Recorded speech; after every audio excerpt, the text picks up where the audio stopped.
بسم الله والصلاة والسلام على رسول الله سيدنا محمد عليه الصلاة والسلام. ازيكم عاملين ايه؟ يا رب تكونوا دايما بخير. تعالوا بقى نعمل النهارده كده بطاطا مشوية من غير بقى فرن ولا حاجة، هنعملها كده على البوتاجاز. هنعمل بقى بطاطا العربيات اللي هي المكرملة الضيقة.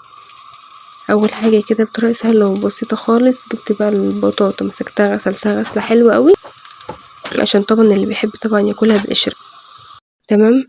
وقمت جايبة صينية زي ما انتوا شايفين كده وسخنتها بقى ايه يعني سخنة قوي، يعني احط البطاطا كده فيها تعمل ايه اللي هي تش كده ماشي.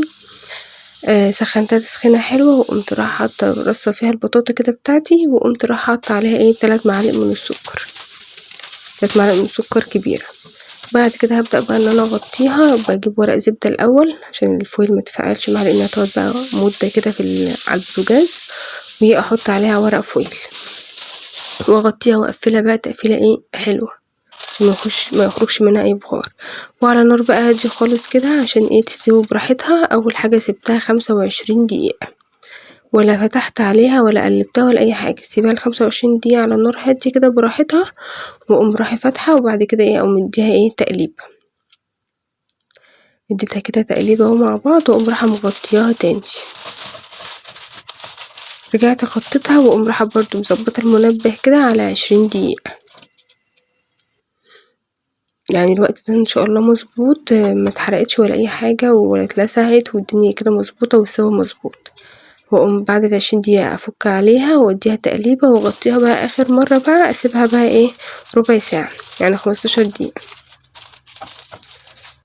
تمام. طبعا برضو يعني على حسب حجم البطاطاية، ممكن البطاطا بتاعتك تبقى كبيرة شوية اصغر شوية، بس الحجم المتوسط ده فيها حلو، ولا رفيعة كده تبقى مفيهاش لحمة، ولا تخينة كده تبقى ايه يعني مجلدعة كده او مش مسكرة. تمام. بس طبعا كنت جايبة الخلة دي اختبرها بيها اشوف السوا بتاعها، لو لقيتيها لسه مستوتش بعد الوقت ده ممكن تسيبيها كمان شوية. تمام. المهم طلعتها بقى كده خلاص، كده خلصت الوصفة بتاعتي كده لذيذة. كده السكر اللي فيها اللي تحت ده بدعكها، يعني بجيب بالفرشة كده وادهنها بيها واقدمها كده. بقى حاجة بقى اختيارية، جبت بقى السكر اللي نازل ده قطعة كده زبدة وهسيحها بقى كده مع السكر على النار، عشان ده يبقى الصوص اللي انا هقدمه مع البطاطا او على البطاطا كده على الوش. تمام.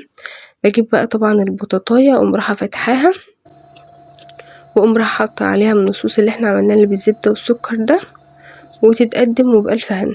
بس سريعة، كل وقتها بس على النار، بس يعني بتتابعيها بس حاجة كده ايه جميلة كده وبألف هنا على قلبكم. جربوها بقى، متنسوش تقولوا رأيكم. وفي آخر الكلام هقول سبحان الله وبحمده، أشهد أن لا إله إلا أنت، أستغفرك وأتوب إليك. متنسوناش من الدعاء. والسلام عليكم ورحمة الله وبركاته.